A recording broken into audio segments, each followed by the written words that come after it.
യാ അയ്യുഹല്ലദീന ആമനു തഖുല്ലാഹ ഹഖ്ക തുഖാതിഹി വലാ തമൂതുന്ന ഇല്ലാ വഅൻതും മുസ്ലിമൂൻ. വൽബലദു ത്വയ്യിബു യഖ്റുജു നബാതുഹു ബിഇദ്നി റബ്ബി വല്ലദീ ഖബുസ ലാ യഖ്റുജു ഇല്ലാ നകിദാ. സ്നേഹമുള്ള സത്യവിശ്വാസികളെ, സത്യവിശ്വാസിനികളെ, സഹോദരി സഹോദരന്മാരെ, സർവശക്തനായ സർവലോക നിയന്താവായ നമുക്കെല്ലാവർക്കും ജീവിതത്തിൽ ഒട്ടനവധി അനുഗ്രഹങ്ങൾ നൽകിയിട്ടുള്ള അള്ളാഹുവിന് നന്ദിയുള്ളവരായി അവന്റെ കൽപ്പനകൾക്ക് കീഴ്പ്പെട്ടവരായി ജീവിക്കണേ എന്ന് എന്നെയും നിങ്ങളെയും ഞാൻ ഓർമ്മപ്പെടുത്തുകയാണ്. സഹോദരങ്ങളെ, നമ്മുടെ ഈ കൂട്ടായ്മ സംഘടിപ്പിച്ച ഈ വിശുദ്ധ റമദാനിലെ ഒരു തർബിയത്ത് സംഗമത്തിലാണ് നമ്മൾ ഇന്ന് ഒരുമിച്ച് കൂടിയിരിക്കുന്നത്. ചെറിയൊരു റമദാനിൽ നിങ്ങളുടെ മുമ്പിൽ ഒരു ക്ലാസ് എടുക്കുമ്പോൾ എനിക്കുണ്ടാകുന്ന ഒരു സന്തോഷം പങ്കുവെച്ചുകൊണ്ട് ഞാൻ എൻ്റെ വിഷയത്തിലേക്ക് വരാനാണ് ആഗ്രഹിക്കുന്നത്. സാധാരണ എത്രയോ വർഷങ്ങളായി റമദാനിൽ ഒരു യാത്ര തിരൂരിലേക്ക് നടത്താൻ അള്ളാഹു എനിക്ക് തൗഫീക്ക് നൽകാറുണ്ട് എല്ലാ റമദാനിലും. ഈ ഒരു റമദാനിൽ അതുപോലെ തന്നെ വിശാലമായി തന്നെ തിരൂരിലെ മാത്രമല്ല നമ്മുടെ ജില്ലയിലെ ഒട്ടുമിക്ക പ്രവർത്തകന്മാരും ഒരുമിച്ച് കൂടുന്ന ഈ ഒരു ക്യാമ്പിൽ നിങ്ങളോടൊപ്പം സംസാരിക്കുമ്പോൾ ഉണ്ടാകുന്ന സന്തോഷമെന്ന് പറഞ്ഞാൽ, സാധാരണ ക്ലാസ്സുകളിൽ നിന്ന് വ്യത്യസ്തമായ ഒരു ക്ലാസ് ആയിട്ടാണ് തിരൂരിലെ മസ്ജിദു തൗഹീദിൽ വർഷങ്ങളിൽ നടക്കുന്ന ക്ലാസ് എനിക്ക് അനുഭവപ്പെട്ടിട്ടുള്ളത്. കാരണം മറ്റു പല സ്ഥലങ്ങളിലും ക്ലാസ്സുകൾക്ക് അത്ര കൃത്യതയോടുകൂടെ റമദാനിൽ പങ്കെടുക്കാൻ പറ്റാറില്ല. അതുകൊണ്ട് അവിടെ ക്ലാസ്സിന് വരുമ്പോൾ നമ്മുടെ പ്രായമായ കുറച്ച് കാരണവന്മാരും അതേപോലെ തന്നെ നിരന്തരമായി കാണുന്ന കുറച്ച് ആളുകളെ എല്ലാ വർഷങ്ങളിലും കാണാൻ കിട്ടുന്ന ഒരവസരമായിട്ടാണ് ആ ക്ലാസ്സിനെ കണ്ടിരുന്നത്. ഈ പ്രദേശങ്ങളിൽ നമ്മുടെ ആദർശത്തെ സ്നേഹിക്കുന്ന ഒരുവിധം ആളുകളൊക്കെ അവിടെ വരാറുണ്ട്. അതുകൊണ്ട് അത്തരമൊരു അവസരം മറ്റൊരു രൂപത്തിൽ ഇവിടെ ലഭിച്ചു എന്ന സന്തോഷത്തോടു കൂടെയാണ് ഈ തിരൂരിൽ ഇത്തരമൊരു സംസാരത്തിൽ പങ്കെടുത്തുകൊണ്ടിരിക്കുന്നത്. സഹോദരങ്ങളെ, നമ്മുടെ വീടിനെ കുറിച്ച്, നമ്മുടെ കുടുംബത്തെക്കുറിച്ച് കുറച്ചു കാര്യങ്ങളാണ് ഇവിടെ സംസാരിക്കുവാൻ ഉദ്ദേശിക്കുന്നത്. സത്യം പറയുകയാണെങ്കിൽ നമുക്ക് എല്ലാവർക്കും അറിയാൻ പറ്റുന്ന ഒരു കാര്യമാണ്, നമ്മുടെ ജീവിതത്തിൽ നമുക്ക് ഏറ്റവും അധികം അനുഭവം നൽകുന്ന ഒരനുഗ്രഹം എന്ന് പറയാവുന്നത് നമ്മുടെ വീട് തന്നെയാണ്. അതിനൊരു വ്യത്യസ്തമായ ഒരു ആസ്വാദനവും ഒരനുഭവവും ഉണ്ട്. ഒരു പക്ഷേ നബി സ്വല്ലല്ലാഹു പറഞ്ഞ ഇമാം ബുഖാരി റിപ്പോർട്ട് ചെയ്ത ഒരു ഹദീസ് വായിച്ചാൽ നമുക്ക് മനസ്സിലാവും അതിന്റെ ഒരാഴം. വീടെന്ന അനുഗ്രഹത്തിന്റെ, വീടെന്ന അനുഭവ കേന്ദ്രത്തിന്റെ ഒരു മഹത്വം നമുക്ക് മനസ്സിലാക്കാൻ ഒരു പക്ഷേ അത് സഹായകമാകും. നബി സ്വല്ലല്ലാഹു അലൈഹി വസല്ലം പറഞ്ഞു, അസ്സഫർ, യാത്ര എന്ന് പറഞ്ഞാൽ ഖിത്അത്തും മിനൽ അദാബ്, അത് ശിക്ഷയിൽ നിന്നുള്ള ഒരു കഷ്ണമാണ് എന്ന്. അപ്പൊ എല്ലാ യാത്രയും അങ്ങനെയാണോ? സ്വാഭാവികമായും നമ്മുടെ മനസ്സിൽ ഒരു ചോദ്യം. യഥാർത്ഥത്തിൽ യാത്രയിൽ ഉണ്ടാകുന്ന പ്രതിസന്ധികളോ പ്രയാസങ്ങളോ ത്യാഗങ്ങളോ ദാഹങ്ങളോ വിശപ്പുകളോ മാത്രമല്ല ആ പ്രയോഗം കൊണ്ട് ഉദ്ദേശിക്കപ്പെടുന്നത് എന്ന് ആ ഹദീസ് ഒന്ന് വിശദമായി മനസ്സിലാക്കിയാൽ നമുക്ക് പറ്റും. നമ്മൾ വീടിന് പുറത്താണ് എന്നുള്ളതാണ് പ്രശ്നം. വീടിന്റെ പുറത്താണ്. അത് വീടിന്റെ പുറത്തായാലുള്ള പ്രശ്നം എന്താ? വീടിന്റെ പുറത്ത് നമ്മൾ ഭക്ഷണം കഴിക്കും, വീടിന്റെ പുറത്ത് നമ്മുടെ മറ്റ് പ്രാഥമിക കാര്യങ്ങൾ നടക്കും, ഉറക്കം നടക്കും, എല്ലാം നടക്കും. പക്ഷെ എന്താ തടസ്സം എന്ന് വിചാരിച്ചാൽ, നമ്മുടെ വീട്ടിൽ നിന്ന് നാം ചെയ്യുന്നത് പോലെ സന്തോഷത്തോടും സമാധാനത്തോടും ആത്മനിർവൃതിയോടും കൂടെ അത് ചെയ്യാൻ നമുക്ക് കഴിയൂല. അങ്ങനെയാണത്. എത്ര നല്ല മുന്തിയ ഹോട്ടലിൽ കയറി ഭക്ഷണം കഴിച്ചാലും നമ്മുടെ വീടിന്ന് ഭക്ഷണം കഴിക്കുന്ന ഒരു ആത്മസംതൃപ്തി അതിന് കിട്ടൂല. ഇപ്പൊ ഈ കഴിഞ്ഞ ദിവസം സാധാരണ വീട്ടിൽ ഓരോ ജോലികൾക്ക് വരാനുള്ള ഒരു ജോലി ചെയ്യുന്ന ഒരാളോട് ഒരു മറ്റു മതത്തിൽപ്പെട്ട വളരെ പ്രായമേറിയ ഒരു സ്ത്രീ അപ്പൊ അവർ ഒരിക്കൽ വന്നിട്ടൊരു പരാതി പറഞ്ഞെന്താ വെച്ചാൽ വീടിങ്ങനെ മേഞ്ഞതൊക്കെ ഈ വർഷക്കാലം വരുമ്പോ തന്നെ പേടിയാവുകയാണ്, കാരണം ആകെ ചോർന്നൊരിച്ച് ബുദ്ധിമുട്ടാവൂ എന്ന ഒരു വേദനയിലാണ്, അതൊന്ന് നേരാക്കി എടുക്കണം എന്നതായിരുന്നു അവരുടെ പരാതി. പക്ഷെ പിന്നൊരു പ്രാവശ്യം അവർ വന്നപ്പോ അവർക്ക് വരാനുള്ള തടസ്സത്തെ കുറിച്ചൊരു കല്യാണമുണ്ട്. ആ കല്യാണമാണെങ്കിൽ കുറെ ദൂരെയാണ്, കുറച്ച് നേരത്തെ പോകണം എന്നാണ്. അപ്പൊ നേരത്തെ പോണതിനെ കുറിച്ചുള്ള ഏറ്റവും വലിയ പ്രയാസമായിട്ട് ആ സഹോദരി പറയണത് എന്താന്ന് വിചാരിച്ചാൽ, ഒരു ദിവസം നമ്മളതല്ലാത്ത വീട്ടിൽ ഉറങ്ങണല്ലോ, അത് ചിന്തിക്കാൻ പറ്റൂല. അപ്പൊ ചോർന്നൊലിക്കുന്ന ഒരു വീട്ടിലുള്ള ഉറക്കത്തെക്കാളും ആനന്ദകരമല്ല സൗകര്യപ്രദമായ ഒരു സ്ഥലത്ത് പോയിട്ട് ഉറങ്ങുന്നതെന്നാണ്. അവനവന്റെ വീട് എന്നത് വലിയ ഒരു കാര്യമാണ് സഹോദരങ്ങളെ. അത് നമുക്ക് നൽകുന്ന ആത്മസംതൃപ്തിയും സന്തോഷവും ചെറുതല്ല. ആ ഹദീത്തിന്റെ ബാക്കി നോക്കൂ നിങ്ങൾ. അസ്സഫറു ഖിത്അത്തും മിനൽ അദാബ്, യാത്ര ശിക്ഷയിൽ നിന്നുള്ള ഒരു കഷ്ണമാണ്, ഒരു ഭാഗമാണ്. അതുകൊണ്ട് ഇദാ ഖളാ അഹ്ദുക്കും നഹ്മു, ഒരാൾ യാത്ര പോയിട്ട് അവന്റെ കാര്യം നടന്നു എന്ന് കഴിഞ്ഞാൽ, മീൻസ് സഫരിക്ക് യാത്ര പോയി അവന്റെ ഉദ്ദേശം നടന്നാൽ, ഫൽയുഅജ്ജിൽ അർറുജൂഅ ഇലാ അഹ്ലിഹി, അവൻ പെട്ടെന്ന് ധൃതിപ്പെട്ട് വീട്ടിലേക്ക് പോരണമെന്ന്.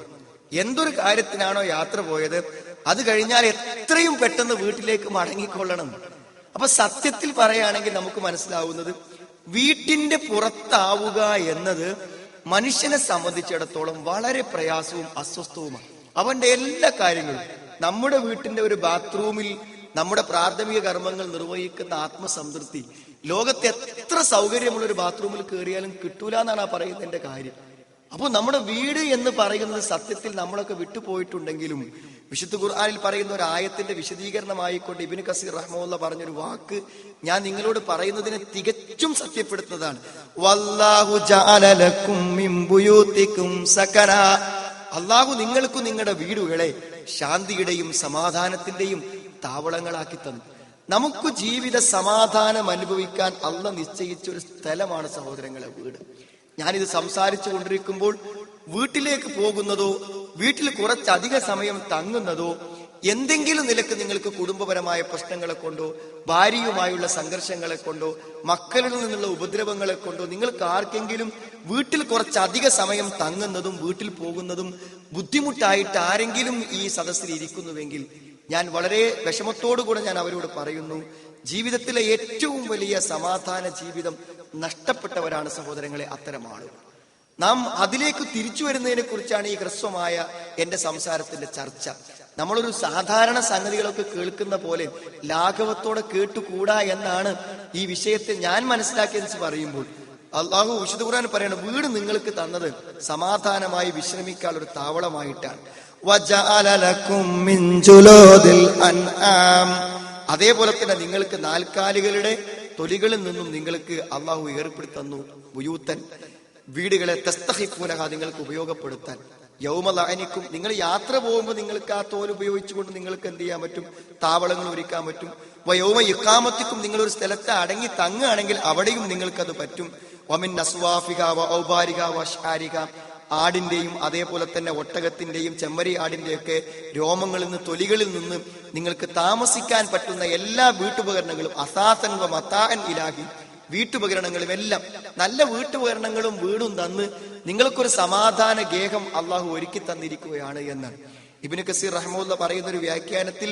എന്താണ് തമാമു നിഅമിഹി അലാ അബീദിഹി, വല്ലാത്തൊരു പ്രയോഗമാണ്. അതായത് ഒരു അടിമക്ക് അള്ളാഹു ചെയ്തു കൊടുക്കുന്ന അനുഗ്രഹങ്ങളുടെ സമ്പൂർണത, അതാണ് വീട്. നമ്മുടെ ജീവിതത്തിന്റെ അനുഗ്രഹാസ്വാദനങ്ങളുടെ സമ്പൂർണ്ണ കേന്ദ്രം അതാകുന്നു വീട് എന്നാണ്. എന്നിട്ട് അദ്ദേഹം പറയുന്നു, വബിമാ ജഅല ലഹും മിനൽ ബുയൂതില്ലതി യസക്കനു ലഹും, അള്ളാഹു വീടിനെ ഒരു സമാധാന താവളമായി വിശ്രമ കേന്ദ്രമാക്കി തന്നിരിക്കുകയാണ്. ആ വീട്ടിലേക്ക് അവർ വരും. അസുഖമായ എവിടെ കിടക്ക സഹോദരങ്ങളെ, വീട്ടിൽ. വിശ്രമിക്കാൻ എവിടെ വരെ, വീട്ടിൽ. ജോലി കഴിഞ്ഞാൽ ഓടി വരുന്നത് എവിടേക്കാണ്, വീട്ടിലേക്ക്.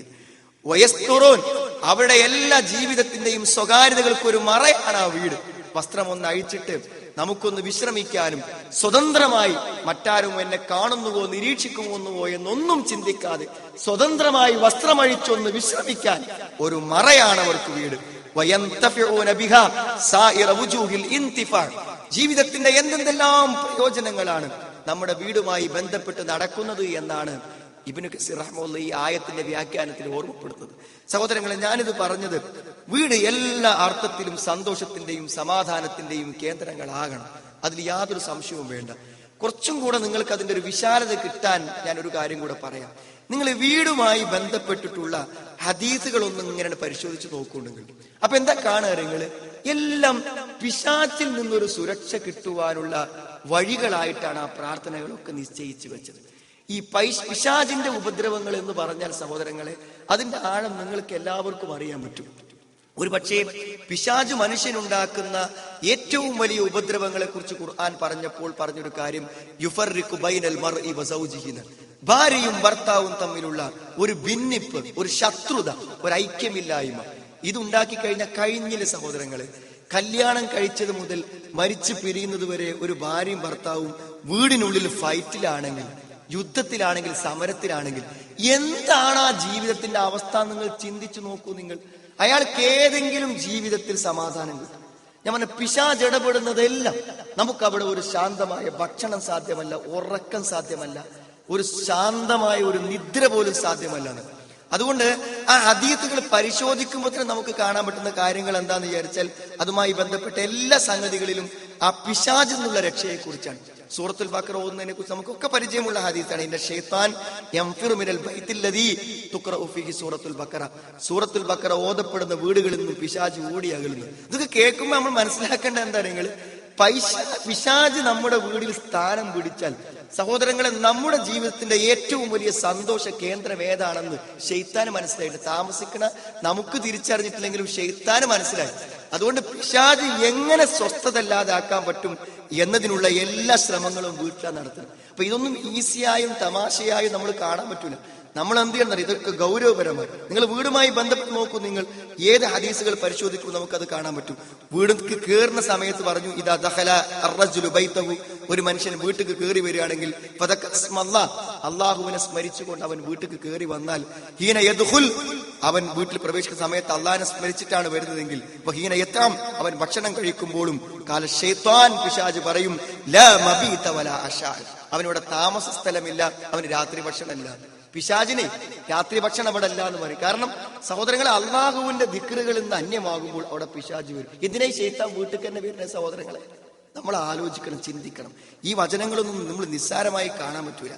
ശൈത്താനെ പറ്റി നമ്മൾ അന്ധവിശ്വാസികളാണെന്ന് ചേർത്ത് പറയാൻ ജിന്നിനെയും ശൈത്താനെയും ചേർത്ത് പറഞ്ഞപ്പോൾ, ആരോപണങ്ങൾ ഉന്നയിച്ചപ്പോൾ, പൈശാചിനെ കുറിച്ചുള്ള ശരിയായ പഠനങ്ങളും ചിന്തകളും ആലോചനകൾക്കൊന്നും സഹോദരങ്ങളെ നമുക്കിത് തടസ്സാക്കാൻ പറ്റില്ല. കാരണം തരും, മനുഷ്യന്റെ ജീവിതത്തെ എല്ലാ സന്തോഷങ്ങളിൽ നിന്നും അകറ്റുക എന്നതാണ് പിശാചിന്റെ ഏറ്റവും വലിയ സന്തോഷം എന്ന് പറഞ്ഞാൽ അതിൽ യാതൊരു സംശയമില്ല. കാരണം എന്താ? യഥാർത്ഥം നമുക്ക് എല്ലാവർക്കും ഒരു സ്വർഗം നഷ്ടപ്പെടുത്തൽ തന്നെയല്ലേ ഒരു മനുഷ്യനോട് ചെയ്യാവുന്ന ഏറ്റവും വലിയ ദ്രോഹം.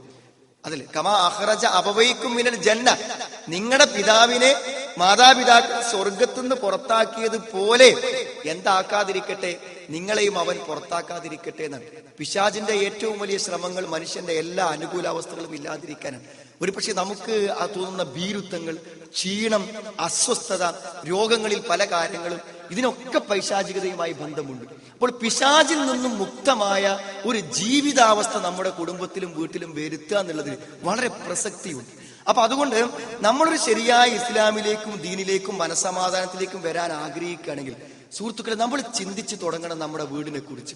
ഇന്ന് വൈകുന്നേരം നമ്മൾ കുടുംബസമേതം തിരിച്ച് വീട്ടിലേക്ക് പോകുമ്പോൾ അവിടെ നമുക്ക് യഥാർത്ഥത്തിൽ ഒരു സമാധാനകരമായ ഒരു അവസ്ഥ ഉണ്ടാക്കാൻ പറ്റുന്നില്ലെങ്കിൽ അത് ഉണ്ടാക്കാൻ നമ്മുടെ ചില പരിശ്രമങ്ങളെ കൊണ്ട് പറ്റുമോ എന്ന് ചിന്തിച്ചു തുടങ്ങുന്നതായിരിക്കും നമ്മുടെ ജീവിതത്തിന്റെ സമാധാനത്തിനും സന്തോഷത്തിനും ഏറ്റവും പ്രയോജനപ്രദമായ കാര്യം. അവിടെ നിന്നാണ് നമ്മൾ തുടങ്ങേണ്ടത്. അങ്ങനെ ഞാൻ പറയുമ്പോൾ ഒരു വീടിന്റെ നല്ലൊരു അന്തരീക്ഷത്തിന് എന്താണ് ആവശ്യം എന്ന് പറയുമ്പോൾ അതിന്റെ അനിവാര്യമായ ചില ഘടകങ്ങളെ കുറിച്ച് നമുക്ക് പറയാം. സഹോദരങ്ങളെ, എത്ര പറഞ്ഞാലും ഒന്നാമത്തെ ഘടകം ഭാര്യ തന്നെയാണ്. അതിൽ യാതൊരു സംശയവും വേണ്ട. കാരണം ഒരു കുടുംബ ജീവിതത്തിന്റെ വീടിന്റെ എല്ലാം അവളാണ്. ഒരു വീട്ടിൽ കയറി ചെല്ലുമ്പോൾ അതിന്റെ സിറ്റ് ഔട്ടിൽ തന്നെ ഒരു ചൂലും തുടച്ചു കഴിഞ്ഞ ബക്കറ്റും പാത്രവും തുടച്ച വെള്ളത്തിൽ കറ പിടിച്ച വെള്ളമൊക്കെ കാണുന്നുണ്ടെങ്കിൽ നമുക്ക് മനസ്സിലാക്കാം ആ വീട്ടിലെ സഹോദരി ഒന്നില്ലെങ്കിൽ രോഗിയാണ്, അവർക്ക് എന്തോ വീട്ടിലത്തെ കാര്യങ്ങൾ ചെയ്യാൻ പറ്റുന്നില്ല, അല്ലെങ്കിൽ ആ വീട് അങ്ങനെയാണ്. സഹോദരങ്ങൾ, അത് ചെറിയൊരു കാര്യം. ഞാൻ സ്കൂളിലോ കോളേജിലോ പോകുമ്പോൾ എൻ്റെ ഒരു ഡ്രസ്സ് ഇസ്തിരിട്ട് കിട്ടാത്തൊരു പ്രശ്നം മാത്രമല്ല ഭാര്യയുടെ സൂക്ഷ്മതക്കുറവ് കൊണ്ടും അവളുടെ ഉത്തരവാദിത്തമില്ലായ്മ കൊണ്ടും ഉണ്ടാവുന്നത്. എന്റെ കുട്ടികൾ ഈ സമൂഹത്തിന് ഒന്നും കൊള്ളരുതാത്തവരായിട്ടേ ആ വീട്ടിൽ നിന്ന് പുറത്തിറങ്ങുള്ളൂ. അതുകൊണ്ടാണ് ഞാൻ തുടക്കത്തിൽ ഒരു ആയത്ത് നിങ്ങളുടെ മുമ്പിൽ ഓതി വെച്ചത്. അതായത് എന്തിൽ നിന്നാണ് സഹോദരൻ? നല്ല ഭൂമിയിൽ നിന്ന് മാത്രമേ എന്തുണ്ടാവുള്ളൂ. നിങ്ങൾ നല്ല വൽ ബലദു ത്വയ്യിബ് യഖ്റുജു നബാതുഹു ബിഇദ്നി റബ്ബിഹി. അള്ളാഹുവിന്റെ അനുമതി പ്രകാരം നല്ല ഫലഭൂയിഷ്ടമായ മണ്ണിൽ എന്തെങ്കിലും കൊണ്ടുപോയി നട്ട് കഴിഞ്ഞാൽ സഹോദരങ്ങളെ എത്ര സമൃദ്ധമായിട്ടാണത് വളരുക. അതിന്റെ ഇല നോക്കൂ നിങ്ങൾ, ശരിക്ക് പച്ചങ്ങട് കറുത്തിട്ടുണ്ട് അതിന്റെ ഫലഭൂഷ്ടി കൊണ്ട്. അത് എത്ര പെട്ടെന്നാണ് വളർന്നു വരുന്നത്. ഓരോ ദിവസവും അത്ഭുതങ്ങൾ സൃഷ്ടിച്ചാണ് നമ്മുടെ മുറ്റത്ത് അത് പന്തലിച്ചു വരുന്നത്. കാരണം എന്തേ? നല്ല മണ്ണാണെന്നതേ ഉള്ളൂ. എന്നാൽ നേരെ മറിച്ചു വല്ലതീ ഹബുസ, എന്നാൽ ഫലഭൂയിഷ്ടിയില്ലാത്ത ഒരു മണ്ണിലാണ് നട്ടതെങ്കിൽ ലാ യഖ്റുജു ഇല്ലാ നകിദ, ലാ യഖ്റുജു ഇല്ലാ നകിദ, വളരെ കുറച്ചു മാത്രമേ അതിൽ നിന്ന് വിളകൾ ഉണ്ടാവുകയുള്ളൂ എന്ന്. ഒരു ഭാര്യ ഏറ്റവും പ്രധാനപ്പെട്ട ഘടകമാണ്. ഒരുപക്ഷെ നമുക്ക് കേട്ടൊരു ഹദീസ് നിങ്ങളെ മനസ്സിൽ ഓർമ്മ വരുന്നുണ്ടായിരിക്കും. അദ്ദുനിയാ കുല്ലുഹാ മതാ. ഈ ദുനിയാവ് മുഴുവനും ആസ്വദിക്കുവാനും അനുഭവിക്കുവാനുമാണ് സഹോദരങ്ങളെ. തണുപ്പിനും ചൂടിനും ജീവിതത്തിലെ എല്ലാറ്റിനും ഒരു ആസ്വാദനമുണ്ട്. ഒന്നൊരു തരി പഞ്ചസാര പോലും വീഴാത്ത ഒരു ഗ്ലാസ് വെള്ളത്തിന് പോലും ആസ്വാദനമുണ്ട്. എല്ലാം ഉണ്ട്. പക്ഷേ ഖൈറു മതാഇ ദുനിയ അൽ മർഅത്തു സ്വാലിഹ, ഒരു നല്ല സദ്വൃത്തയായ ഒരു സ്ത്രീ നമ്മളോടൊപ്പം ഉണ്ടോ സഹോദരങ്ങളെ? ദുനിയാവിലെ ഏറ്റവും വലിയ ആസ്വാദനം അതാണ്. അത് ഒരു ശാരീരിക ബന്ധത്തിന്റെ ആസ്വാദനത്തെ കുറിച്ച് മാത്രമാണോ പറയുന്നത്? അല്ല സഹോദരങ്ങളെ. ആ മുഖത്തുള്ള ഒരു പുഞ്ചിരി മുതൽ അവൾ ഇടപെടുന്ന ജീവിതത്തിന്റെ എല്ലാ കാര്യങ്ങളിലും ആ മാറ്റം അനിവാര്യമാണ്. ആ മാറ്റത്തിന്റെ സ്വാധീനം നമുക്കുണ്ടാകും. അതുകൊണ്ട് എനിക്ക് എന്റെ സഹോദരങ്ങളോട് പറയുന്നത്, കല്യാണം കഴിച്ചവരായിരിക്കും ഒരു പക്ഷേ ഇവിടെ ഭൂരിപക്ഷം, അല്ലാത്തവരുണ്ടാവുള്ളൂ. രണ്ട് കൂട്ടരോട് നമുക്ക് അതിനെക്കുറിച്ച് ഒരു രണ്ട് വാക്ക് പറയാം. ഒന്ന്, വിവാഹിതരാവാത്തവരോട് നമുക്ക് പറയാനുള്ളത്, സഹോദരങ്ങളെ, നിങ്ങൾ ഏറ്റവും അധികം ഒരു വിവാഹത്തിൽ പ്രാധാന്യം കൊടുക്കേണ്ട കാര്യം നിങ്ങളുടെ കുടുംബത്തെയും നിങ്ങളുടെ ജീവിതത്തെയും മുന്നോട്ട് കൊണ്ടുപോകാൻ പറ്റുന്ന ഒരു പെൺകുട്ടിയായിരിക്കണം നിങ്ങളുടെ ഭാര്യ എന്ന്. ഞാൻ പറഞ്ഞത്, ഈ ഒരു ആത്മാർത്ഥമായ ഉദ്ദേശം ഒരാൾക്ക് നഷ്ടപ്പെട്ടു പോയാൽ കഴിഞ്ഞു സഹോദരങ്ങളെ അയാളുടെ ജീവിതം. കാരണം പടച്ചോനൊരു തൗഫീക്ക് തരാതെ ഒരു അനുഗ്രഹവും നമുക്ക് കിട്ടൂല.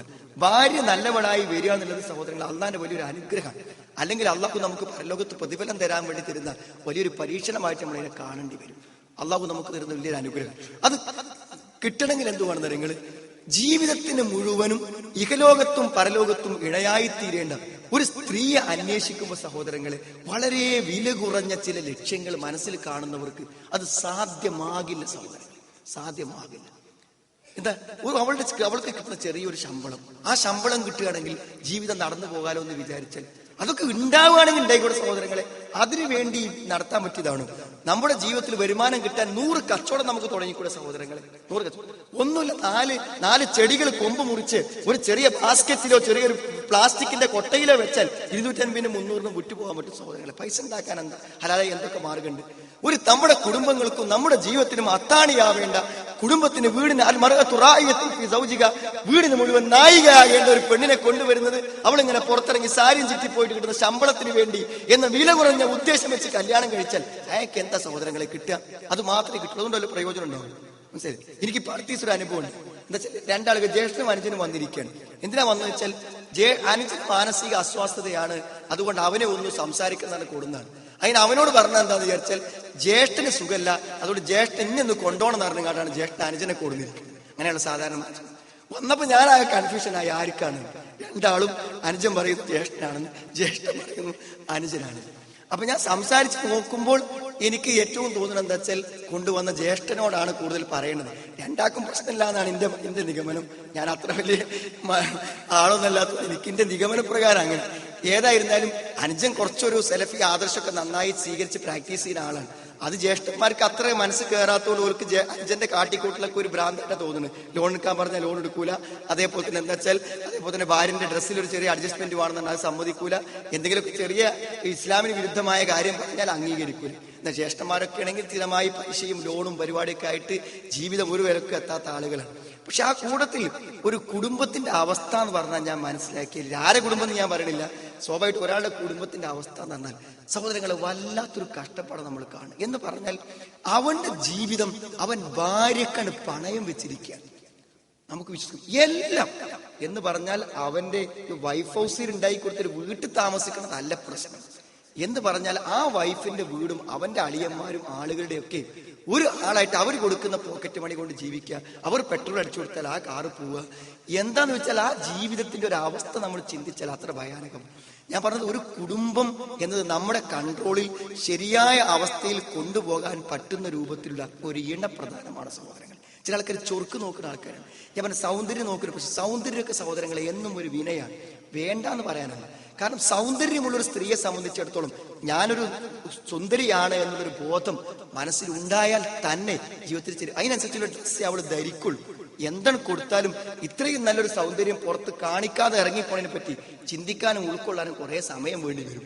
എന്ന് പറഞ്ഞാൽ എല്ലാം നമ്മൾ ഈ ദീനല്ലാതെ എന്താഗ്രഹിച്ചാലും അതെന്തായിരിക്കും, നമുക്ക് വിപത്തെ ഉണ്ടാക്കും. സാധാരണ നമ്മുടെ വീട്ടിലെ വലിയൊരു അഭിപ്രായ വ്യത്യാസം, പെൺകുട്ടിനെ എപ്പോൾ കല്യാണം കഴിച്ചു കൊടുക്കണം, പെൺകുട്ടിനെ എപ്പോൾ കല്യാണം കഴിച്ചു കൊടുക്കണം, ഒരു പുരുഷൻ എപ്പോൾ കല്യാണം കഴിക്കണം എന്നതിനൊക്കെ സഹോദരങ്ങളെ ഒരേ ഉത്തരമാണ്.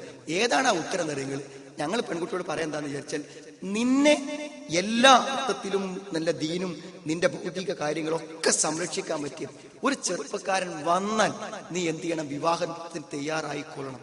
യാതൊരു സംശയം. അത് മാത്രമാണ് വിവാഹത്തിന്റെ സമയം സഹോദരൻ, വിവാഹത്തിന്റെ പ്രായം ഒക്കെ അതാണ്. ഇത് അത്താക്കുമ്മൻ തെർലൗര ഹുൽക്കഹു ദീനും, ദീനും സ്വഭാവവും നല്ലതായിട്ട് ഒരാൾ വന്നാൽ നിങ്ങൾ വിവാഹം കഴിച്ചു കൊടുക്കണം. ഇല്ലാത്ത ആരും നിങ്ങൾ അങ്ങനെ ചെയ്യുന്നില്ല എങ്കിൽ വ്യാപകമായ കുഴപ്പങ്ങൾ ഉണ്ടാവും. അതൊരു വല്ലാത്ത വ്യാപകമായ കുഴപ്പം എന്ന് പറഞ്ഞ സഹോദരങ്ങളെ, അവൾ ചാടിപ്പോകും, അന്യ ആളുകളെ കൂടെ പോകുന്നൊക്കെ നിങ്ങൾ ഉൾപ്പെടുത്തിക്കൊള്ളും. ആ കുഴപ്പം മാത്രമല്ല എന്ന് പറഞ്ഞാൽ, ആ പെൺകുട്ടിക്ക് അങ്ങനത്തെ ഒരു വിവാഹം ഒത്തു വന്നില്ലെങ്കിൽ ആ പെൺകുട്ടിയുടെ ജീവിതം നരകമാകും. നല്ല സ്വഭാവവും വിശുദ്ധിയുമുള്ള ഒരു നല്ല ദീനുള്ളവൻ വന്നപ്പോൾ അവന്റെ ഡിഗ്രി പോരാ, അവന്റെ പദവി പോരാ, അവന്റെ പണം പോരാ, വീടിന്റെ വലിപ്പം പോരാ എന്ന് പറഞ്ഞപ്പോൾ നിങ്ങൾ ഒഴിവാക്കിയാൽ ഒരു പക്ഷേ ആ പെൺകുട്ടിയുടെ ജീവിതം മുഴുവനും സഹോദരങ്ങളെ അപകടത്തിൽപ്പെടും. അതിന്റെ അർത്ഥം നമ്മുടെ കുട്ടികൾക്ക് അനുസരിച്ചുള്ള സാമ്പത്തികാവസ്ഥ ചുറ്റുപാടും നോക്കണ്ടെന്നൊന്നും ഇതിനർത്ഥമില്ല സഹോദരൻ, അതൊക്കെ നോക്കിക്കൊള്ളി. പക്ഷെ പ്രാമുഖ്യം കൊടുക്കേണ്ടത് ദീനിന്റെ കാര്യങ്ങൾക്കാകുന്നു എന്നാണ്. അങ്ങനത്തെ ഒരു സ്ത്രീ നമ്മുടെ കുടുംബത്തിൽ വരുമ്പോൾ മാറ്റമുണ്ടാകും. പക്ഷെ വിവാഹം കഴിച്ചവർക്ക് സഹോദരങ്ങളെ എന്താ ചെയ്യുക, ഇനിയിപ്പോൾ അത് സെലക്ട് ചെയ്ത് കല്യാണം കഴിക്കാൻ പറ്റും. അവിടെയുമുണ്ട് പരിഹാരം. നമ്മൾ ശ്രമം നടത്തണം. ഞാൻ പറയുന്നത് ഏറ്റവും അധികം മാറ്റമുണ്ടാകുക സ്ത്രീകൾക്കാണ്, ഒരു സംശയ കാര്യത്തില്ല. ഇപ്പൊ സാധാരണ കുറച്ചൊരു ദീനി ചിട്ടക്കളാണ് നിങ്ങളെ ഭാര്യ എന്നുണ്ടെങ്കിൽ എത്രയോ പ്രാവശ്യം നമ്മൾ ഓർമ്മപ്പെടുത്തിയിട്ടുണ്ടാവും, നിങ്ങൾ ഓതിയിട്ട് എവിടെ എത്തി, ഖുർആൻ എവിടെ എത്തി. അല്ല, ഇപ്പൊ തറാവീഹിന് പോണല്ലോ, ഇപ്പൊ ഒന്ന് കടന്നാൽ പിന്നെ തറാവീഹ് കിട്ടൂ. സഹോദരങ്ങളെല്ലാം കൂടുതൽ താല്പര്യം അവർക്കാണ് ഉണ്ടായിരിക്കുക. ഒരു ക്ലാസ്സിന് പോകണ്ടെന്ന് നമ്മൾ മടിച്ചിരുന്നാലും നമ്മളെ പിടിച്ചു കൊണ്ടുപോകുക അവരായിരിക്കും. ഞാൻ പറഞ്ഞ സ്ത്രീകളിൽ നമുക്ക് അങ്ങനെ ഒരു പ്രതീക്ഷയുണ്ട്. എന്ന് പറഞ്ഞാൽ ഒരു സ്ത്രീയിൽ നമ്മൾ ദീന് വന്നു കഴിഞ്ഞാൽ ആ ദീന് നമ്മളിലേക്ക് വരും, നമ്മുടെ കുട്ടികളിലേക്ക് വരും, എല്ലാവരിലേക്കും വരും. ജീവിതത്തിൽ ഏറ്റവും പ്രിയങ്കരമായിട്ട് അതാണ് അവർ കാണുന്നത്. പല സഹോദരിമാരും പല സംശയങ്ങളും ചോദിക്കുമ്പോൾ ആ സംശയത്തിൽ ഞാൻ മനസ്സിലാക്കിയ ഒരു കാര്യം എന്താണെന്ന് വിചാരിച്ചാൽ, അവർക്ക് ദീനിനേക്കാളും പ്രിയപ്പെട്ടതല്ല ഒരു ഭർത്താവ്.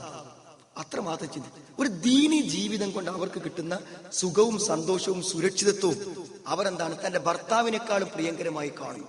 അതുകൊണ്ട് ദീനുമായി തന്നിൽ സഹകരിക്കാത്ത ഒരു ഭർത്താവിന്റെ കൂടെ ജീവിക്കാൻ പല സഹോദരിമാരും ഇഷ്ടപ്പെടുന്നേയില്ല. പലപ്പോഴും ഭർത്താക്കന്മാരെ തള്ളി പറയുന്ന ഒരു അവസ്ഥ പെണ്ണുങ്ങൾക്ക് തീരെ കാണാറില്ല. അത് കാണുന്ന അപൂർവ സന്ദർഭം എപ്പോഴാരെങ്കിലും അയാൾ ഇനിയിപ്പോൾ ഒരു ജോലി ഇല്ലാതെ നടന്നു, ഒരു നിലക്ക് ഒരു വരുമാനം കൊടുക്കണില്ല, അവളെ ഒരു നിലക്ക് നോക്കണില്ല, അങ്ങനെയൊക്കെയാണെങ്കിലും അവൾ അവിടെ തന്നെ നിൽക്കും. കള്ളുടിയനാണെങ്കിൽ പോലും അവന്റെ കൂടെ നിന്ന് പോകും അവൾ. എന്ന സഹോദരങ്ങളെ, അവൾക്ക് ദീന് കിട്ടിക്കഴിഞ്ഞാൽ അത് ഭർത്താവിനില്ലെങ്കിൽ അവൾക്ക് മുന്നോട്ട് പോകാൻ പ്രയാസമായിരിക്കും. കാരണം അത്രമാത്രം ജീവിതത്തിൽ ദീനു സ്വീകരിക്കാൻ മനസ്സുള്ളവരാണ് സ്ത്രീകൾ. പക്ഷെ നമുക്കൊക്കെ പറ്റിയ അബദ്ധം എന്താണ് സഹോദരങ്ങളെ, ഞാൻ കുറ്റമായിട്ട് പറയില്ല കേട്ടോ. ഇപ്പൊ നമ്മുടെയൊക്കെ സെലഫിയത്തിന് മീറ്ററും വെച്ച് നടക്കുന്ന ആളുകളുണ്ട്. ഓരോന്നും നമ്മുടെ ജോലി സെലഫിയത്തുള്ളതാണോ, നമ്മുടെ താടി സെലഫിയത്തുള്ളതാണോ ഒക്കെ നോക്കുന്ന ആൾക്കാരുണ്ട്. ഞാൻ വെറുതെ കുറ്റം പറയാനൊന്നല്ല, ഞാൻ ആരോടും അവരെ കുറിച്ച് പറയാറുമില്ല. പക്ഷെ ഞാൻ വെറുതെ എന്റെ മനസ്സിൽ എന്റെ പരിചയം വെച്ചും ബന്ധം വെച്ചും ഞാൻ ചെറിയൊരു അവലോകനം നടത്തിയപ്പോൾ സഹോദരങ്ങളെ, സ്വന്തം സലഫിയത്ത് വീട്ടുക്കും ഭാര്യക്കും കുട്ടികൾക്കും പോലും ബാധകമാക്കാൻ പറ്റാത്ത പലരും അതിന്റെ നേതൃത്വത്തിന്റെ കൊട പിടിക്കുന്നുണ്ട് എന്നത് എനിക്ക് ആത്മാർത്ഥമായും സത്യസന്ധമായും അവിടെ വീടിന്റെ അകവും പുറവും അറിയുന്നുണ്ട് പറയാൻ പറ്റും. ഞാൻ പറഞ്ഞത് പരാജയപ്പെടുകയാണ് സുഹൃത്തുക്കളെ, സഹോദരങ്ങൾ, നമ്മൾ പരാജയപ്പെടുകയാണ്. നമുക്ക് നമ്മുടെ ഭാര്യയെ, നമ്മുടെ വീട്ടുകാരെ ദീനിന്റെ അന്തരീക്ഷത്തിലേക്ക് കൊണ്ടുവരാൻ കഴിഞ്ഞില്ലെങ്കിൽ നമ്മുടെ ജീവിതത്തെ ഒരു നിലക്കും സമാധാനവും സന്തോഷകരമായി മുന്നോട്ട് കൊണ്ടുപോകാൻ പറ്റൂല. അത് പറ്റുന്നാണ് ഞാൻ വിശ്വസിക്കുന്നത് ഒരു പരിധി വരെയൊക്കെ. പക്ഷെ എന്താ പറയുക, അതിൽ ഏറ്റവും ഒന്നാമത്തെ ഘട്ടം എന്താന്ന് വെച്ചാൽ നമ്മളെ പറ്റി ഒരു റെസ്പെക്ട് ഭാര്യക്ക് തോന്നണം. അവിടെയാണ് ഏറ്റവും വലിയ പ്രശ്നം. അതായത് നമ്മൾ ദീനിന്റെ ഒരു കാര്യം പറയുമ്പോൾ അത് പറയാൻ യോഗ്യനാണ് എന്ന് എന്നെ കുറിച്ചൊരു മതിപ്പ് എന്റെ ഭാര്യക്ക് വേണം. എന്താ പറയുക, നാട്ടിക്ക് പുറത്തിറങ്ങുമ്പോൾ സഹോദരങ്ങൾ 2 പോസ്റ്റർ ഒട്ടിച്ച് 4 മൗലിമാരായിട്ട് ബന്ധമൊക്കെ ഉണ്ടായി നമ്മൾ പരിപാടികളൊക്കെ ഇങ്ങനെ സംഘടിപ്പിക്കുമ്പോൾ നമ്മളെ പറ്റി ആളുകൾ പറയും, ഒരു നല്ല പ്രവർത്തകൻ, നല്ലൊരു സ്വീകാരൻ എന്നൊക്കെ പറയും. എന്ന സഹോദരങ്ങളെ ഭാര്യമാർക്ക് അങ്ങനെ ഒന്നും മതിപ്പുണ്ടാവില്ല. എന്താ പറയുക, നമ്മൾ പള്ളിക്കുന്ന അഥവാ ഒരു പറന്ന് വീട്ടിൽ നിന്ന് നിസ്കരിക്കുകയാണെങ്കിൽ അതും നമ്മളൊരു ബാഗും ഇക്കാമത്തൊക്കെ കൊടുത്ത് 2 സുന്നത്തൊക്കെ അതിന് മുമ്പ് നിസ്കരിച്ച് ബാക്കി ആ നിസ്കാരമൊക്കെ നിസ്കരിച്ച് പോകുമ്പോൾ ഇതൊക്കെ ഒരു ആത്മാർത്ഥമായിട്ടുള്ള ഏർപ്പാട് തന്നെ കേട്ടോന്നാണ്. നമ്മൾ എപ്പോഴെങ്കിലൊക്കെ ഒന്ന് പള്ളിക്കുന്ന ഒരു സുന്നത്ത് വീട്ടിൽ വന്ന് നിസ്കരിച്ച് നമ്മളെ കുട്ടികളോടൊക്കെ ആ കാര്യങ്ങളൊക്കെ ഒന്ന് പറഞ്ഞ് വർത്താനത്തിലും പ്രവർത്തനത്തിലൊക്കെ ഒരു ശ്രദ്ധ പാലിച്ച് നമ്മൾ മുന്നോട്ട് പോകുമ്പോഴേ ആ മതിപ്പ് ഉണ്ടാവുള്ളൂ. ആ മതിപ്പ് ഭാര്യമാർക്കില്ലെങ്കിൽ ലോകത്തുള്ളവരെ ഒക്കെ നിങ്ങൾക്ക് നന്നാക്കാൻ പറ്റും. അതിന് വിശുദ്ധത്തിന്റെ 2 ലഘുലേഖ, ഒരു പുസ്തകമോ സീഡിയുടെ കട ഇറങ്ങിയ സഹോദരങ്ങളെ നാട്ടിന് മുഴുവൻ നന്നാക്കാം. എന്താ, ഞാൻ എന്റെ അയലോക്കത്തൊരു വീട്ടിൽ കയറി ചെല്ലുമ്പോൾ ആ അയലോക്കക്കാരനെ എന്നെ കാണുമ്പോൾ ഒരു മാന്യനായ ഒരു ദീനി പ്രബോധകനെ മനസ്സിലാവുള്ളൂ. അയാൾക്ക് പിന്നെ ഉൾക്കൊള്ളാൻ എന്താ പണി? എന്നാ സഹോദരങ്ങളെ, വിവാഹത്തിന്റെ നാട് മുതൽ എന്റെ രാവും പകലും പരിചയമുള്ള എന്റെ ഭാര്യയ്ക്ക് എന്നോട് മതിപ്പുണ്ടാവണമെങ്കിൽ എന്റെ സ്വകാര്യ ജീവിതങ്ങൾ നന്നായാലേ പറ്റുള്ളൂ. അതേ പറ്റൂ. അതുകൊണ്ട് എനിക്ക് എന്റെ സുഹൃത്തുക്കളോട് പറയാനുള്ളത്, ഓളെ ക്ലാസ്സിൽ വിളിച്ചാൽ കിട്ടൂല, പറഞ്ഞാൽ കേൾക്കൂല, ഒക്കെ ശരി തന്നെ ഇരിക്കാനും നമ്മുടെ ജീവിതത്തിൽ ഒരു ചേഞ്ച്. അപ്പൊ അത് ഇനി പറ്റും സഹോദര, ഈ റമദാൻ കൊണ്ട് പറ്റും. ഒരല്പം സൂക്ഷ്മതയും ഭാര്യയ്ക്ക് വേണ്ടിയല്ല, അല്ലെങ്കിൽ സൂക്ഷ്മത ഉണ്ട് എന്ന് ബോധ്യപ്പെടുത്താനും അല്ല. നമ്മൾ എന്താ അറിയും, ജീവിതത്തിലൊരു മാറ്റം. പരലോകത്ത് നമുക്ക് മരിച്ചു പോകേണ്ട സഹോദരങ്ങളെ, കർമ്മങ്ങളും പ്രവർത്തനങ്ങളും ഒക്കെ എനിക്കും നിങ്ങൾക്കും വേണ്ടേ. അതുകൊണ്ട് നമ്മുടെ വീട്ടിലും അടക്കത്തിലും ഒതുക്കത്തിലും എല്ലാം ഒരു ജീവിത മാറ്റം. ശരിക്കും പറയുകയാണെങ്കിൽ എനിക്ക് സൂറത്ത് യൂസുഫ ഓർമ്മ വരിക. സൂറത്ത് യൂസുഫിൽ യൂസുഫ് നബി അലൈഹിസ്സലാമിന്റെ ആ വ്യക്തിത്വം ഏറ്റവും വലിയ വ്യക്തിത്വം, ഒരു സ്വഭാവ ഗുണവിശേഷണങ്ങൾ ഒരു സ്വീകരിക്കുകയാണെങ്കിൽ ആ സൂറത്ത് യൂസുഫ് ഒന്ന് വായിച്ചാൽ മതി. എന്താ സഹോദരങ്ങളെ ആ മഹത്വം. പിന്നെ ആ അളവ് പാത്രം കിട്ടിയല്ലോ, അളവ് പാത്രം കിട്ടിയ സമയത്ത് ആ കള്ളനെ പിടിച്ചപ്പോൾ ജ്യേഷ്ഠന്മാരെന്താ പറഞ്ഞ, അവൻ മോഷ്ടിച്ചു വല്ലേ, പക്കത്ത് സറക്കാഹും മീൻ കബലും. അവന്റെ ജ്യേഷ്ഠണ്ടല്ലോ, ഓനും പണ്ട് കട്ട ഒരാളാണ്. ആരാ കള്ളനറിയ, അവരാരെ മുമ്പിൽ, യൂസുഫ് നബിനെ മുമ്പിലാണ് ഓനും പണ്ട് കണ്ടിരുന്നത്. അതൊക്കെ പറഞ്ഞ് യൂസുഫ് നബിനെ പറ്റി പറഞ്ഞ ആള് അവസാനം ഇവർ സഹോദരന്മാരാൻ തിരിച്ചറിയുമ്പോൾ ലാ തസ്രീബ അലൈക്കുമുൽ യൗം, നിങ്ങളുടെ മേൽ യാതൊരു നടപടികളും ഇല്ല എന്ന് പറയാൻ മാത്രമുള്ള ആ മനസ്സ് ആർക്കുണ്ടാവും സഹോദരങ്ങളെ? ആർക്കുണ്ടാവും? ജയിലിൽ നിന്ന് സ്വപ്ന വ്യാഖ്യാനം പറഞ്ഞു കൊടുക്കാൻ വേണ്ടി രാജാവ് വിട്ടുകൊണ്ടിരാൻ നിൽക്കുമ്പോൾ പറഞ്ഞൊരു വാക്കെന്താണെങ്കിൽ, തിരിച്ചു പറഞ്ഞ വാക്കെന്താണ്, ഇന്നെ വിട്ടുകൊണ്ടിരെങ്കിൽ എന്റെ നിരപരാധിത്വം തെളിയണം എന്നാണ്. എന്നിട്ട് ആ പണം കൊടുത്ത മുഴുവൻ പെണ്ണുങ്ങളെയും വിളിച്ചു വരുത്തിയിട്ട് അവരെ മൊഴിയെടുത്തിട്ട് 100% നിരപരാധിയാണെന്ന്. ആർക്കാ പറ്റിയ? ഒരു അന്യ സ്ത്രീ പ്രലോഭിപ്പിക്കാൻ വേണ്ടി നടക്കുന്ന ഒരു വീട്ടിൽ സഹോദരങ്ങളെ വർഷങ്ങളോളം കഴിച്ചു കൂട്ടിയിട്ടും ആ പെണ്ണ് ഇങ്ങോട്ടേക്ക് വൈകാരികമായ ഒട്ടേറെ പെരുമാറ്റങ്ങൾ കാണിച്ചിട്ടും അങ്ങോട്ട് തിരിച്ചൊരു നോട്ടത്തിൽ പിഴച്ചിട്ടില്ലെന്ന് ആത്മധൈര്യത്തോടുകൂടെ രാജാവിന്റെ മുന്നിൽ പറയാൻ പറയുന്ന ഒരു വ്യക്തിത്വത്തെക്കാളും സഹോദരങ്ങളെ പരിശുദ്ധമായ വ്യക്തിത്വമുണ്ട്. ഞാൻ പറഞ്ഞ അങ്ങനത്തെ ഒരു വ്യക്തിത്വം നമുക്ക് പറയാൻ കഴിയുന്നത്, എന്റെ ഭാര്യയാണെങ്കിലും ആരാണെങ്കിലും ശരി, ഇന്റെ അടുത്തൊരു കുഴപ്പമില്ലാന്ന് സഹോദരങ്ങളെ ആത്മവിശ്വാസം നമ്മുടെ വ്യക്തിത്വത്തിനെ നമ്മുടെ മതിപ്പിലെടുത്തിട്ട് പറയാൻ നമുക്ക് പറ്റുമ്പോൾ നമുക്ക് മാറ്റമുണ്ടാവും. ഞാൻ പറഞ്ഞ എന്റെ സുഹൃത്തുക്കളോട്, അങ്ങനത്തെ ഒരു മാറ്റം നിങ്ങൾക്ക് ഉണ്ടാകുമ്പോൾ പിറ്റേന്ന് മുതൽ നിങ്ങളുടെ ഭാര്യ മാറി തുടങ്ങും. സഹോദരിമാരോട് തിരിച്ചു എനിക്ക് പറയാനുള്ളതുണ്ട്, നിങ്ങളുടെ ഭർത്താക്കന്മാരെ മാറ്റിക്കൊണ്ടിരാനുള്ള ഏറ്റവും ഇങ്ങനെ പറയുന്നുണ്ട് എന്നല്ലാതെ ഇത് വലിയ ഖുർആൻ ക്ലാസ്സിനൊക്കെ പോവും, ഇതിപ്പോ എന്താ പന്റെ അടുത്തുള്ളത് എന്ന് ഭർത്താവിന് ചോദിക്കാൻ ഒരു അവകാശം ഉണ്ടായാൽ, ഒരു അർഹതയുണ്ടായാൽ അയാളെ നന്നാക്കാൻ സഹോദരിമാരെ നമുക്ക് പറ്റില്ല. അതുകൊണ്ടൊരു മാറ്റം സഹോദരങ്ങളെ നമ്മുടെ ജീവിതത്തിൽ നമ്മൾ ഓരോരുത്തരും വരുത്തുമ്പോൾ ഭാര്യമാര് മാറി വരുന്നതാണ്. ഒരു ചെറിയ ചെറിയ പെരുമാറ്റ മാറ്റങ്ങൾ നമ്മൾ ഉണ്ടാക്കണം. ഞാൻ എപ്പോഴും ഈ കുടുംബ ബന്ധമായ പല കാര്യങ്ങളും നമ്മൾ കേൾക്കുമ്പോൾ എനിക്ക് മനസ്സിലാവുന്ന ഒരു കാര്യം എന്താ വെച്ചാൽ, സഹോദരങ്ങൾ ഒരു സ്മൂത്തായ ഒരു സ്നേഹത്തിലുള്ളൊരു വർത്തമാനം സത്യത്തിൽ വീട്ടിൽ നടക്കുന്നില്ല. അത് നമ്മൾ തിരിച്ചു കൊണ്ടുവരണം. വീട്ടിലൊരു സംസാരം, വീടിന്റെ മുഴുവനും പ്രശ്നം വീട്ടിൽ ചെല്ലാൻ തോന്നാത്തതെന്ന് വെച്ചാൽ അവിടെയൊക്കെ എപ്പോഴും കുറ്റപ്പെടുത്തലുകളും വിമർശനങ്ങളും ചീത്ത പറയലും, വേഗം ദേഷ്യം പിടിക്കും. ദേഷ്യം പിടിച്ചാൽ ഭാര്യ കുറെ അങ്ങോട്ട് പറയും, ഭർത്താവ് കുറെ അങ്ങോട്ട് പറയും, കുട്ടികൾ അതൊക്കെ കേട്ടൊരു മൂലക്ക് അങ്ങനെ ദുഃഖിച്ച് പോയി നിൽക്കും. ബാപ്പന്റെ കൂടെ ചേരണം, ഉമ്മന്റെ കൂടെ ചേരണം. സഹോദരങ്ങൾ എന്തിനാണ് ഈ ബഹളം ഉണ്ടാക്കുന്നത്? രാവിലെ മുതൽ വൈകുന്നേരം വരെ നിങ്ങൾ ഓഫീസിൽ പോയിട്ട് അവിടെ എങ്ങനെ വർത്താനം, അവിടെ എത്ര സ്നേഹത്തിലാണ് വർത്താനം പറയണത് നമ്മള്? അങ്ങാടി പോയാൽ എത്ര നമ്മൾ 100 കണക്കിന് കച്ചവടക്കാരെ നമ്മൾ പിരിച്ചു വിടുന്നില്ല. ഇവരൊക്കെ എത്ര സന്തോഷത്തിൽ നമ്മൾ വർത്താനം വേണ്ടത്. വീട്ടിൽ മാത്രം ചാടിക്കളിച്ചേ വർത്താനം പറയുള്ളൂ എന്നൊരു വാശി എന്തിനാണ് സഹോദരങ്ങൾ? സ്നേഹ സൗഹൃദത്തിന്റെ വർത്തമാനങ്ങൾ വീട്ടിൽ വരണം. വിമർശനങ്ങളും കുറ്റപ്പെടുത്തലുകളും ഒക്കെ കുറയണം. ഉപദേശം എന്ന് പറഞ്ഞാൽ ഇങ്ങനെ ചാടിക്കളിച്ച് ദേഷ്യപ്പെട്ട് പറയാനല്ല, സ്നേഹപൂർവ്വം വിളിച്ചു വരുത്തിയിട്ട് നല്ല രൂപത്തിൽ പറഞ്ഞു കൊടുക്കുമ്പോഴേ അതിന് ഉപദേശം എന്ന് നമുക്ക് പറയാൻ പറ്റുള്ളൂ. അപ്പൊ ഞാൻ പറഞ്ഞു വന്നത്, ഭാര്യ പ്രധാനപ്പെട്ട ഒരു ഘടകമാണ്. നമ്മളൊരു സ്നേഹവും സൗഹൃദവും ബന്ധമൊക്കെ ഉണ്ടാക്കിയിട്ട് നല്ലൊരു ദീനി അന്തരീക്ഷം ഉണ്ടാക്കി നല്ലൊരു അവസ്ഥ സൃഷ്ടിച്ച് മുന്നോട്ട് പോകാൻ ശ്രമിക്കുക സഹോദരങ്ങളെ. അങ്ങനെ വരുമ്പോൾ കുറേ മാറ്റങ്ങളെ നമുക്ക് ഉണ്ടാക്കാൻ പറ്റും.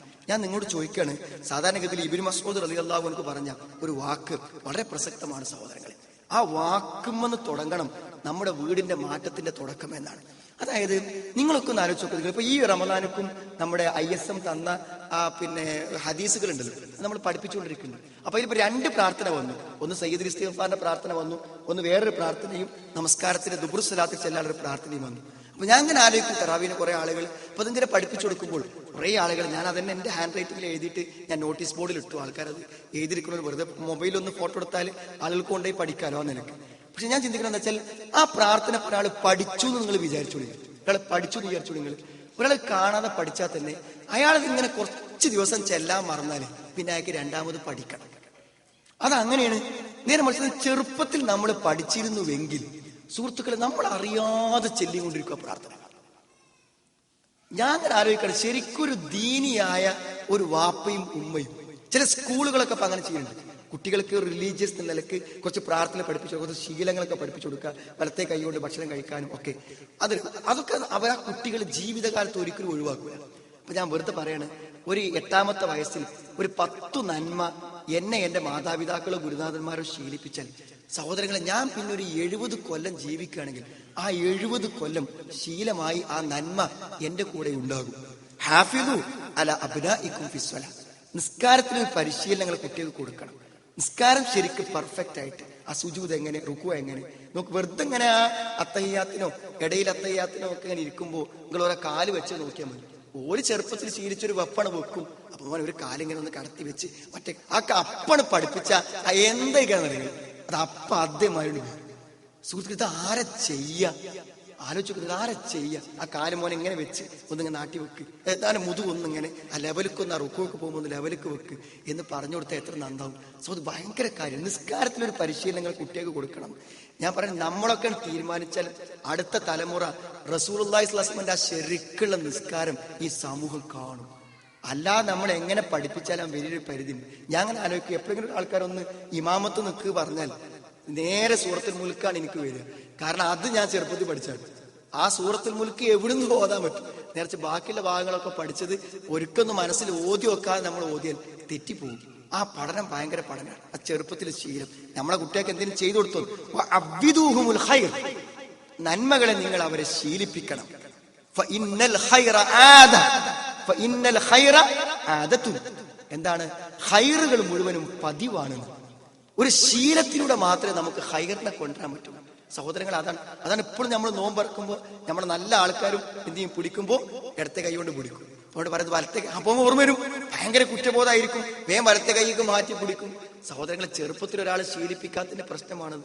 പല മാറ്റങ്ങൾ നമുക്ക് ഉണ്ടാകാൻ പറ്റും. അവിടെ സഹോദരിമാരെ, സഹോദരങ്ങളെ, നമ്മളൊരു മാറ്റം ഉണ്ടാക്കുക എല്ലാറ്റിനും. ഞാൻ പറഞ്ഞത് എന്താ വെച്ചാൽ, നമ്മുടെ വൃത്തി, വീടിന്റെ ആ വൃത്തി സംസ്കാരം ഉണ്ടല്ലോ, നമ്മൾ ആ വീടിനെ അങ്ങോട്ട് മാറ്റാൻ പറ്റും നമുക്ക്. കുട്ടികളൊക്കെ എഴുന്നേറ്റ് വന്നാൽ, മുതിർന്ന പെൺകുട്ടികളൊക്കെ എഴുന്നേറ്റ് വന്നാൽ ആ പായം കാര്യങ്ങളൊക്കെ അവിടെ കിടക്കുന്നുണ്ടാവും. സഹോദരങ്ങളെ, എന്തൊരു വൃത്തി! ഇതൊക്കെ ആരെ ഒന്നും നേരാക്കി കൊണ്ടുവരും.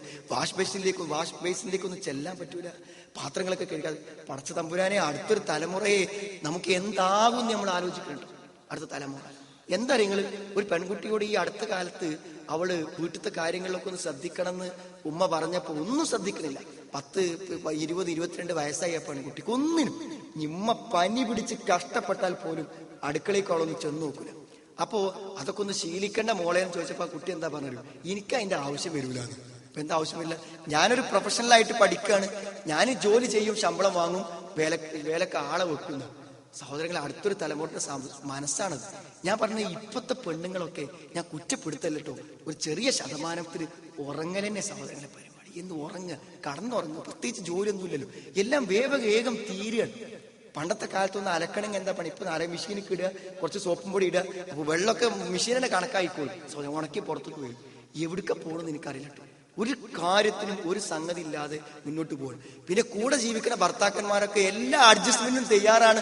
ഇന്നൊന്നും ഇല്ലാർന്ന വേണ്ട, അനക്ക് കുഴപ്പമൊന്നുമില്ലല്ലോ എന്ന് അത് മാത്രമേ ചോദ്യം. സഹോദരങ്ങൾ, ജീവിതത്തിൽ ഒന്നും ആവശ്യമില്ല, ഏത് നിലക്കും സഹകരിക്കാൻ തയ്യാറായിട്ട് മുന്നോട്ട് പോകും. ഒരു പക്ഷേ എനിക്ക് തോന്നുന്നത്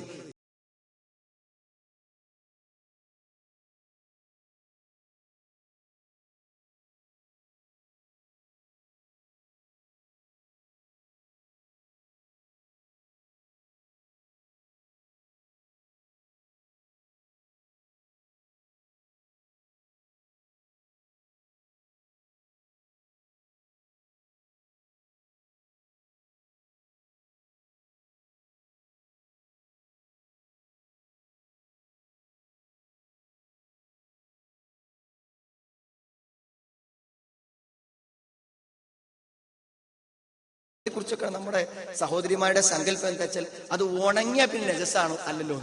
ഉണങ്ങിയാൽ നമ്മൾ ചോദിക്കണ ഏത് മാക്സിയിലൊക്കെ മൂത്രമായി കഴിഞ്ഞാൽ പിന്നെ ഉണങ്ങിപ്പോയാൽ പിന്നെ നജസല്ലല്ലോ. അപ്പൊ ഒരു ഉദ്ദേശം എന്താ? അടുത്ത് പോയി നിസ്കരിക്കാന്നല്ലേ, ഒന്നും കാണാലോ.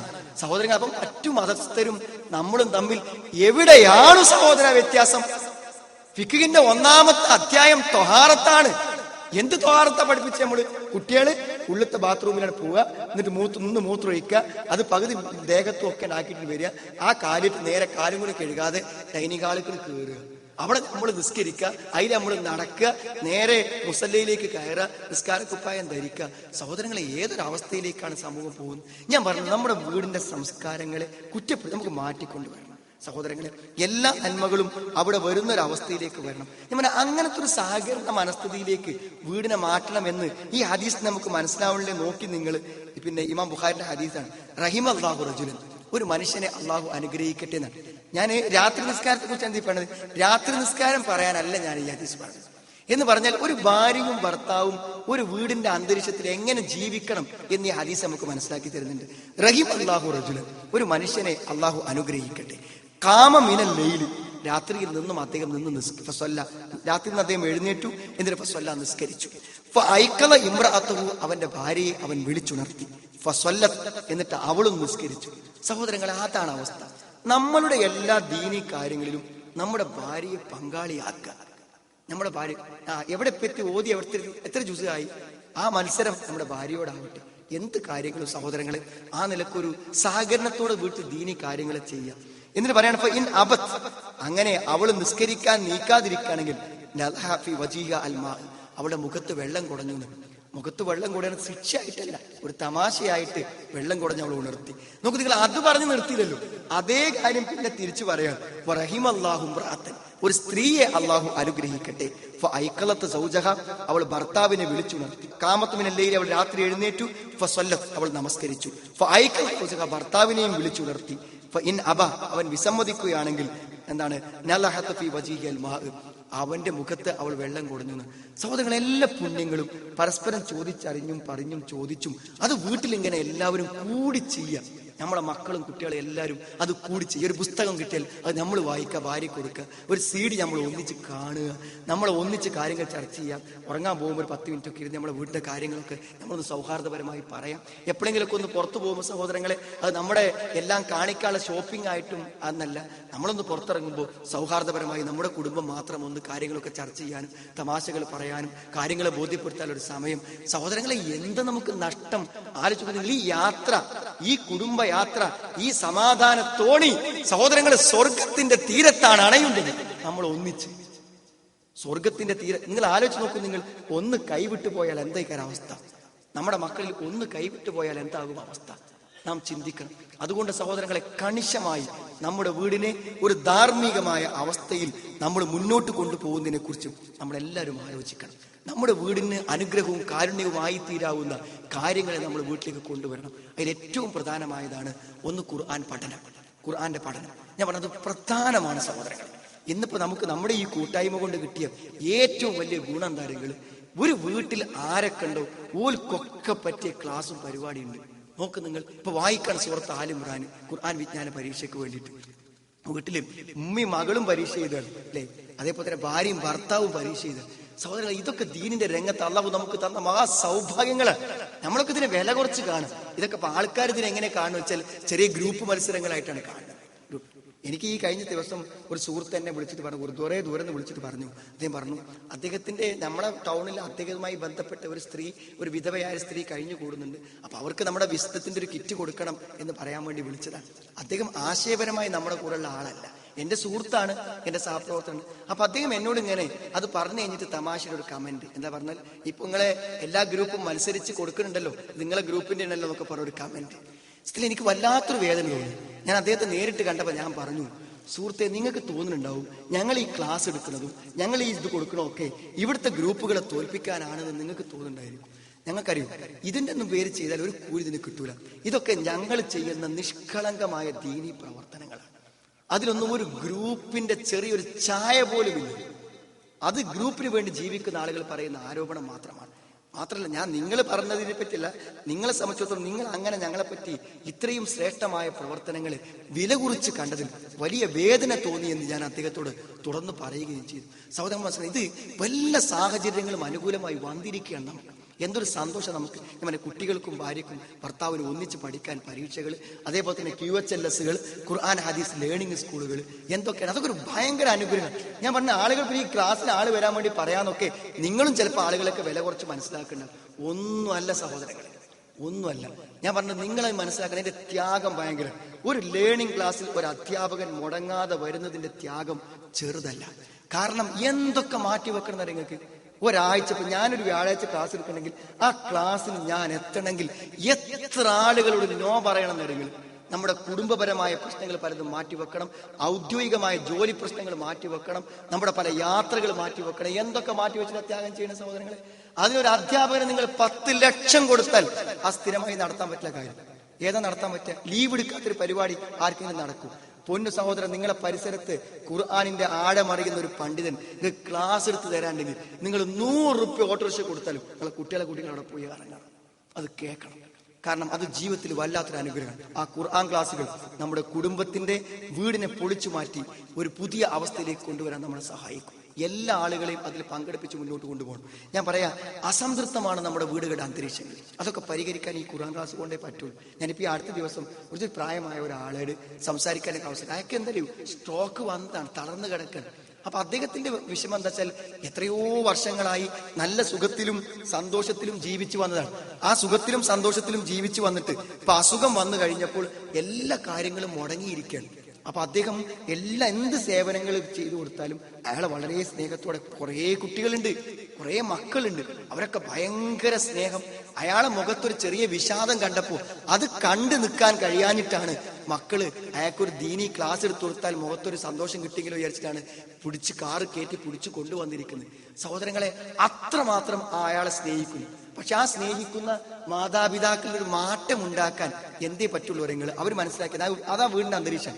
അയാളെ കൊടുന്നപ്പോ അയാളുടെ പ്രശ്നം ഇത്രയും വർഷം കാലങ്ങളിൽ പിന്നെ ഇങ്ങനെ ആരോഗ്യത്തോടെ ജീവിച്ചിട്ട് ഇപ്പൊ എനിക്ക് ചോറ് വാരിത്തരാൻ ആള് വേണല്ലോ, എന്റെ മലമൂത്ര വിസർജന കാര്യങ്ങൾ നിർവഹിക്കാൻ ആള് വേണല്ലോ എന്ന വിഷമം, ആ വിഷമം മനസ്സിൽ നിന്നാണ് പോണില്ല. അപ്പൊ ഞാൻ അദ്ദേഹത്തോട് പറഞ്ഞു, നിങ്ങളൊരു കാര്യം ആലോചിക്കും, നിങ്ങൾക്കിപ്പോ ആരോഗ്യമുള്ള യുവത്വം തിരിച്ചു കിട്ടുന്നതിനെ കുറിച്ച് നിങ്ങളൊന്ന് ആലോചിച്ച് നോക്കി, നിങ്ങൾക്ക് സന്തോഷം തോന്നുന്നു. ആ യുവത്വത്തിന്റെ കാലത്ത് നിങ്ങൾക്ക് അനുഭവിക്കാൻ പറ്റാത്ത സുഖം നിങ്ങൾക്ക് കിട്ടുകയാണ്. കാരണം ഖബറിൽ എത്തിക്കഴിഞ്ഞ് അഥവാ രോഗം വന്ന് ഞങ്ങൾ മരിച്ചു പോവുക ചെയ്യും. മരിച്ചപ്പോ എന്താ ഉണ്ടാകുക? അഫരിഷു ലഹൂന്നാണ്, അവന് വിരിച്ചു കൊടുക്കൂ സ്വർഗത്തിന്റെ വിരിപ്പുകൾ എന്നാ പറയാം. സ്വർഗത്തിന്റെ വിരിപ്പ് കടക്കാപ്പോ ദുനിയാവിൽ എങ്ങനെയായാലും കഴിയില്ല സഹോദരങ്ങളെ.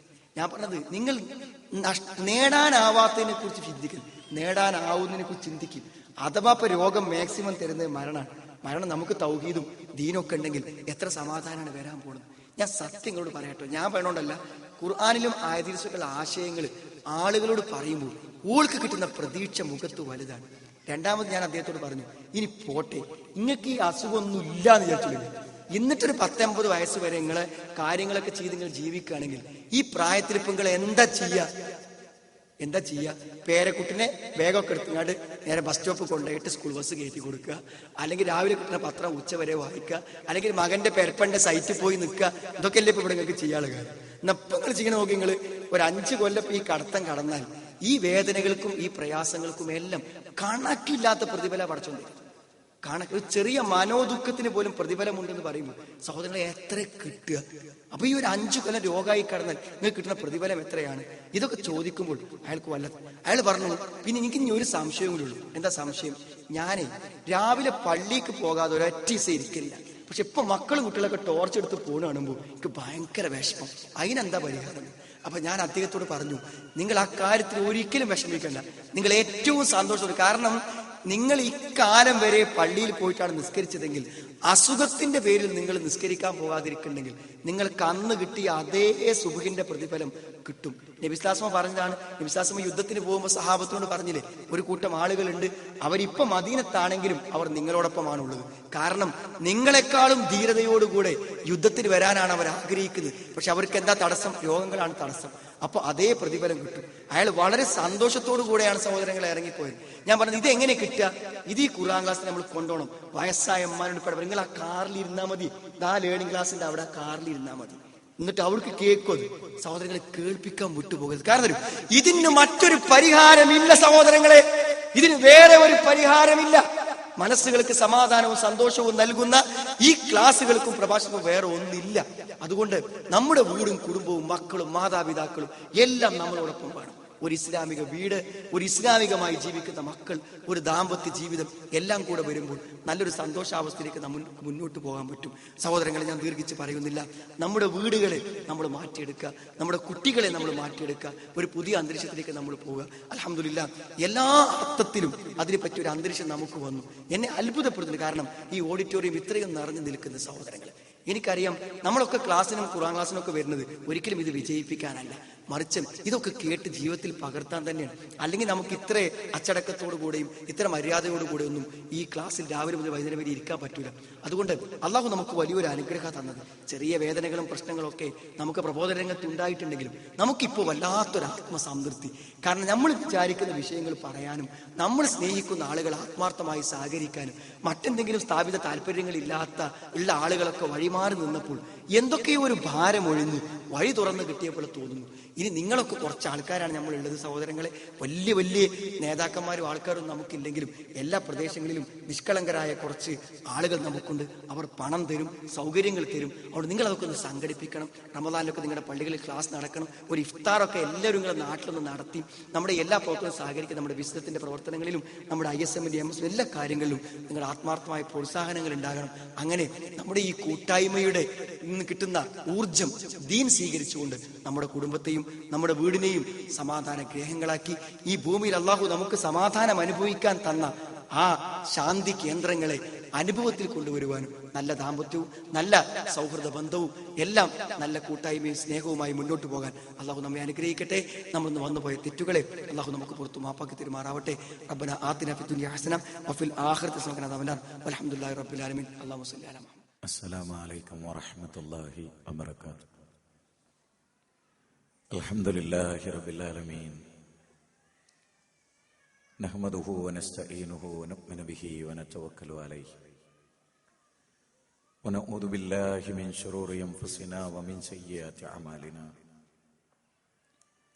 മൻ യഹ്ദിഹില്ലാഹു ഫലാ മുദില്ല ലഹു വമൻ യുദ്ലിൽ ഫലാ ഹാദിയ ലഹു.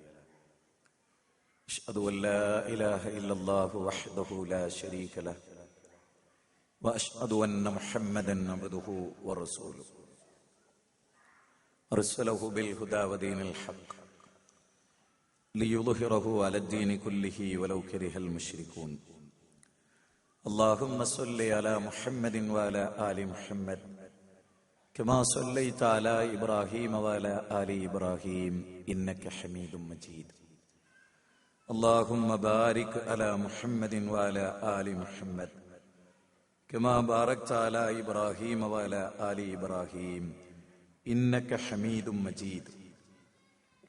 أما بعد فإن خير الحديث كتاب الله وخير السنن سنن محمد صلى الله عليه وسلم وشر الأمور محدثاتها وكل محدثة بدعة وكل بدعة ضلالة وكل ضلالة في النار. اتقوا الله عباد الله أوصيكم وإياي أولا بتقوى الله. أعوذ بالله من الشيطان الرجيم. بسم الله الرحمن الرحيم. നഹ്നു നഖുസ്സു അലൈക നബഅഹും ബിൽ ഹഖ് ഇന്നഹും ഫിത്യത്തും ആമനു ബിറബ്ബിഹിം വസിദ്നാഹും ഹുദാ വറബത്നാ അലാ ഖുലൂബിഹിം ഇദ് ഖാമു ഫഖാലു റബ്ബുനാ റബ്ബുസ് സമാവാതി വൽ അർദ് ലൻ നദ്ഉ മിൻ ദൂനിഹി ഇലാഹൻ ലഖദ് ഖുൽനാ ഇദൻ ശത്തത. വേദിയിലിരിക്കുന്ന ആദരണീയരായ ഈ ആദർശ കൂട്ടായ്മയുടെ നേതാക്കന്മാരെ, എന്റെ പ്രിയപ്പെട്ട സഹപ്രബോധകരെ, സദസ്സിൽ സന്നിഹിതരായിട്ടുള്ള അള്ളാഹുവിന്റെ ദീനനുസരിച്ച് ജീവിക്കാൻ പ്രതിജ്ഞ ചെയ്തിട്ടുള്ള വിശ്വാസിനികളെ, പ്രൗഢമായ ഒരു സദസ്സിനെ അർത്ഥഗർഭമായി നോക്കിക്കാണുകയും അഭിമുഖീകരിക്കുകയും ചെയ്യുന്ന ഈ ഒരു ഘട്ടത്തിൽ ശീതീകരിക്കപ്പെട്ട ഒരു ഓഡിറ്റോറിയത്തിന്റെ ഉള്ളിൽ നിന്നുകൊണ്ട് പുറം ലോകവുമായി യാതൊരുവിധ ബന്ധങ്ങളുമില്ലാതെ ചില കാര്യങ്ങൾ ഗൗരവമായി പുറം ലോകത്തേക്ക് വേണ്ടി നമ്മൾ ആലോചിക്കുകയാണ്. ധാരാളം വിഷയങ്ങൾ ഇവിടെ സംസാരിക്കുകയും നിങ്ങൾ കേൾക്കുകയും ഒക്കെ ചെയ്തു കഴിഞ്ഞിട്ടുണ്ട്. ദീർഘമായ സംസാരത്തിനോ ദീർഘിച്ചു നിൽക്കുന്ന വിഷയാവതരണത്തിനോ പ്രസക്തിയില്ലാത്ത ഈ ഒരു ഘട്ടത്തിൽ ആറ്റിക്കുറുക്കി വളരെ ക്യാപ്സ്യൂളായി കുറഞ്ഞ കാര്യങ്ങൾ